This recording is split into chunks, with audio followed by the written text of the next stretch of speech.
discutir posteriormente, a gente não sei se a gente vai chegar lá assim, tão rapidamente, mas ele vai mencionar a questão que existe uma certa dimensão da liberdade diante de uma perspectiva de crítica da cultura, desse modo de criticar a cultura que ele está estabelecendo aqui, inclusive dentro da própria crítica à cultura alemã, que ele também está fazendo aqui, que é uma das questões que também estão em pauta, né?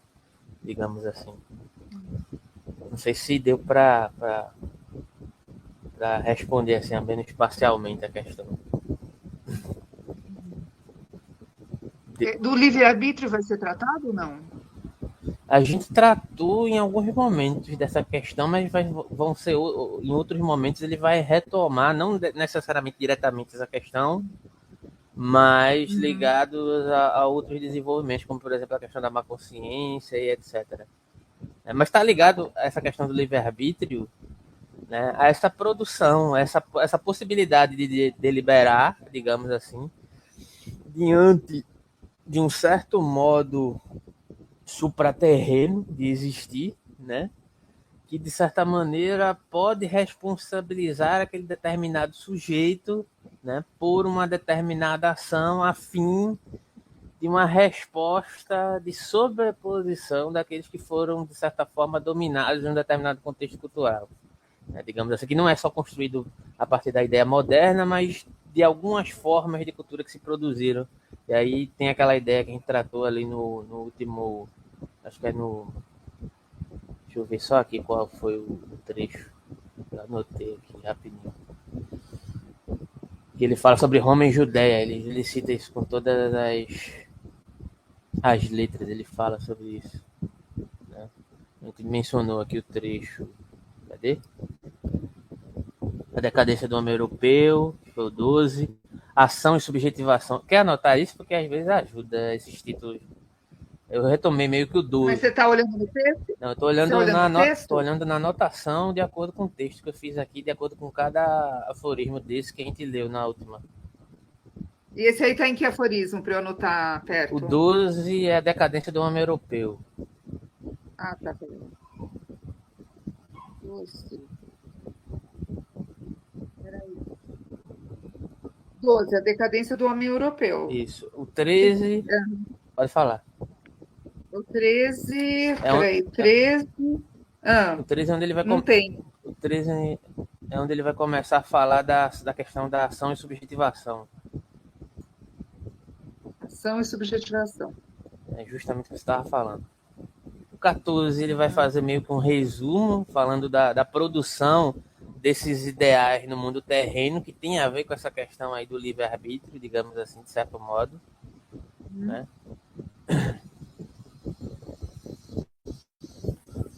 O 15 ele está falando sobre, de certa forma, sobre a predominância do reino dos escravos ou dos fracos em determinado contexto. Uhum. Ah, eu lembro disso aqui. Uhum. O 16 é exatamente onde ele é explícito sobre a questão de Judéia contra Roma, que não é a definição essencializada dos povos, mas um modo de existir, né, que é proveniente de um modo degenerescente ou um modo elogioso à vida que ele considera a vida pujante, né, digamos assim. Né? Que os próprios judeus se comportaram em determinado. É até uma questão muito interessante, né? Principalmente nesse momento que a gente está discutindo essas barbáries que estão sendo proferidas aí nesses meios de comunicação. Porque, não sei se você reparou, mas quando se fala, por exemplo, porque comunismo não é igual a nazismo? Ah, não, é porque o nazismo é uma ideologia da irracionalidade. E o comunismo não, é proveniente de certos ideais iluministas, e tem uma herança iluminista humanista.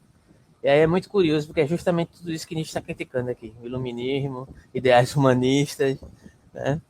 Nietzsche, por muitas vezes, é enquadrado como um pensador do irracionalismo, que é um equívoco no sentido de como as pessoas generalizam essa questão do irracionalismo. Né? A E irracionalismo aonde? Na no, visão do Nietzsche? porque ele faz a crítica a esses essencialismos racionalistas, Ah, digamos sim. assim, né? Os idealismos também. Também, né? Também. Então, porque o que eu tiro assim no caso do Nietzsche, é querer tirar, trazer soluções, né? Por exemplo, o idealismo, os idealismos, né? Eles trazem soluções onde, imagina, você vai ver comunidade, né? Onde não vai haver eu não sei quais são as promessas, vai, do comunismo, É, mas é um ideal de sociedade sem problemas, vai. Sem. é bem complicado isso.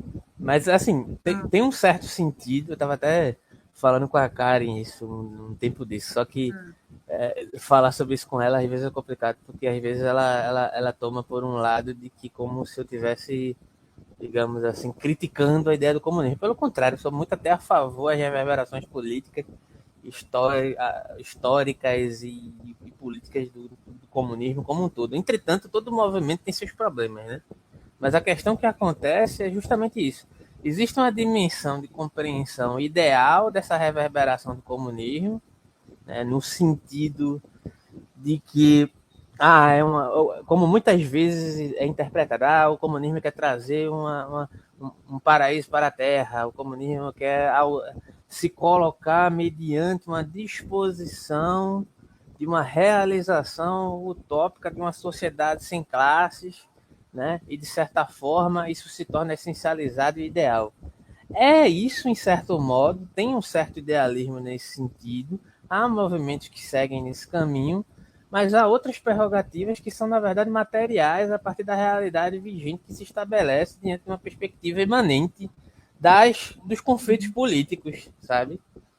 Por exemplo, quem uhum, trata sobre essa questão, teve um vídeo que a gente estava comentando lendo um livro de Deleuze, que ele fala uhum, justamente sobre isso, a diferença da utopia essencializadora, da uhum, utopia essencializadora que por muitas vezes está ligada a um certo modo hierárquico de ver a vida, e a utopia da uhum, imanência que está circunscrita no momento vigente sem idealismo, que seria uma utopia do presente, uma utopia da vida. Isso é curioso, né? De certa forma, né?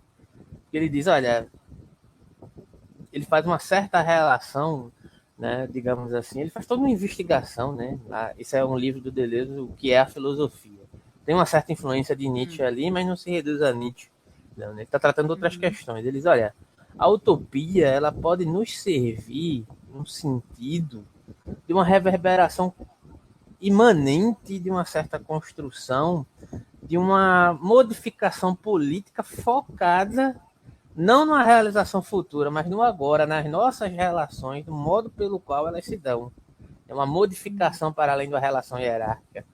Ou seja, uma utopia que não parte desse pressuposto do presente, do imanente, das relações que podem se dar para além dessa questão da essencialização, do almejar idealista utópico, aí você vê como Nietzsche está presente aqui de certa forma. Né? Ela uhum, está muito mais calcada em um certo sentido de apreensão da vida. Ou seja, se ela apreende a vida, se ela quer capturar a vida de um determinado modo, essa utopia idealista ela quer negar a imanência e, de certa forma, ela se torna hierarquizante, autoritária, de certa forma. Essa é a colocação que ele faz lá, né? Então você uhum, vê como o próprio fenômeno político do comunismo ele pode ser entendido como idealista, e há quem faça um comunismo idealismo.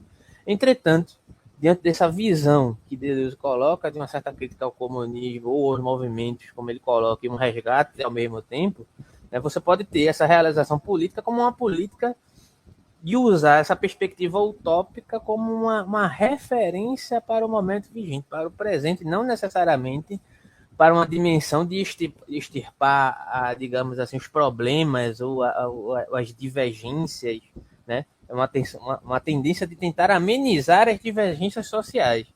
Tentar sim, amenizar as divergências sociais não quer dizer que você vá extirpá-las ou idealizá-las enfim, é uma forma diferente de assumir essa perspectiva política, né? uhum, Agora, há quem faça de um tudo, né? Nesse meio.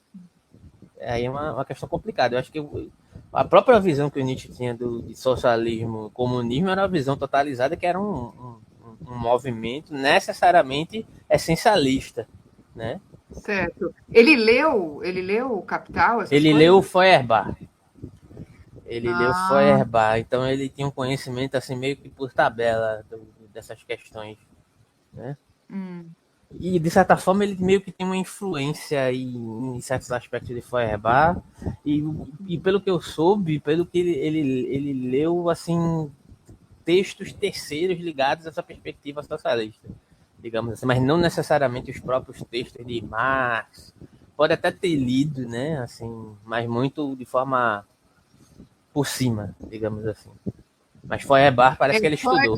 Feuerbach é considerado o quê, assim, na... Feuerbach influenciou Marx em certo sentido, inclusive para escrever Ideologia Alemã, que é um texto que flerta com as críticas à religião, que Marx constrói uma determinada perspectiva de crítica à ideologia dominante baseada em um determinado idealismo, que também está criticando o idealismo de Hegel, sabe? Sim, sim. É, porque ele foi depois... Ele era... Bom, eu não li, né? Mas que eu sei é isso, que ele depois critica, né? Hegel e... Ah, não tenha dúvida. O proceder... Critica, mas leu, né? E também, quando você critica, não significa, é como a gente já conversou uma vez, a crítica não é da obra total, né? Uma crítica não vai. não tem nem como, é humanamente impossível fazer isso. Nossa, Agora, só para ficar claro, você está falando de Nietzsche ou de não. Marx ou dos dois? Não, eu estava falando de Marx agora. Não, mas, No caso, assim, você falou que ele fez a crítica de Hegel, sim, né? Marx, Mas num ponto, né? vários pontos, na verdade. Vários pontos. Ele era influenciado totalmente por Hegel, mas ao mesmo tempo ele via uma necessidade de se criticar a filosofia hegeliana. Inclusive é onde, por muitas vezes, a gente pode, por incrível que pareça, encontrar alguns pontos de culminância entre Marx e Nietzsche, digamos assim. Essa crítica ao idealismo hegeliano, porque Marx está influenciado pela dialética, é até um dos pontos de meu interesse, inclusive, sabe? É Certo. tentar identificar até que ponto Marx conseguiu não se deixar influenciar pelo idealismo hegeliano, porque ele pega o procedimento dialético hegeliano, que é altamente abstrato, apesar de Hegel não conceber dessa forma, para tentar transformar numa reverberação de uma dialética do material, digamos assim. Uhum. Uhum. Um dos pontos da crítica dele é nesse sentido, né? Só que, tá, ok, né? Até que ponto conceitualmente você consegue realmente se desvencilhar da sua influência maior, digamos assim, né? Essa que é a questão. Por mais que você critique, inevitavelmente, de certa forma, você vai terminar reproduzindo certas terminologias, certos sentidos, certas concepções que estão contidas ali em uma certa epistemologia que muitas vezes você pode reproduzir sem enxergar necessariamente determinados aspectos que estão presentes ali naquele determinado contexto, sabe? Com certeza. Então, essa é uma questão muito curiosa a ser explorada, inclusive, é uma das coisas que eu venho investigando já há algum tempo já sobre isso. Mas, assim, por incrível que pareça, Nietzsche tem até algumas questões que compartilha até com Hegel, apesar de ele se desvencilhar completamente de Hegel, um pé no idealismo alemão, uma influência ali naquele determinado contexto.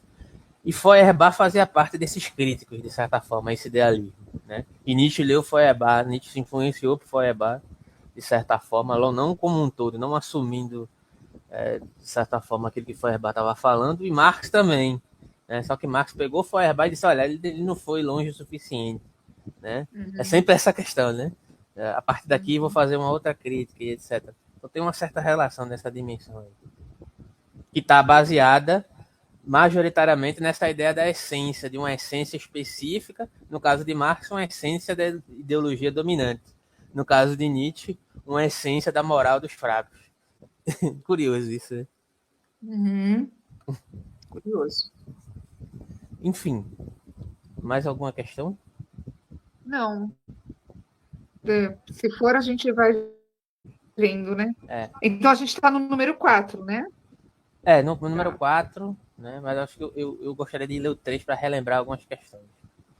Vamos começar do 3. Então, porque eu li até o problema é que eu só li até o 4, o número 4, né? Então, no resto, eu vou estar lendo com você pela primeira Não, vez. Olha que não falha. tem Mas problema. é para as próximas eu não vou fazer isso. Não tem Tá bom. problema. Vamos ler o 3 de novo pra gente lembrar, porque tem a questão da consciência.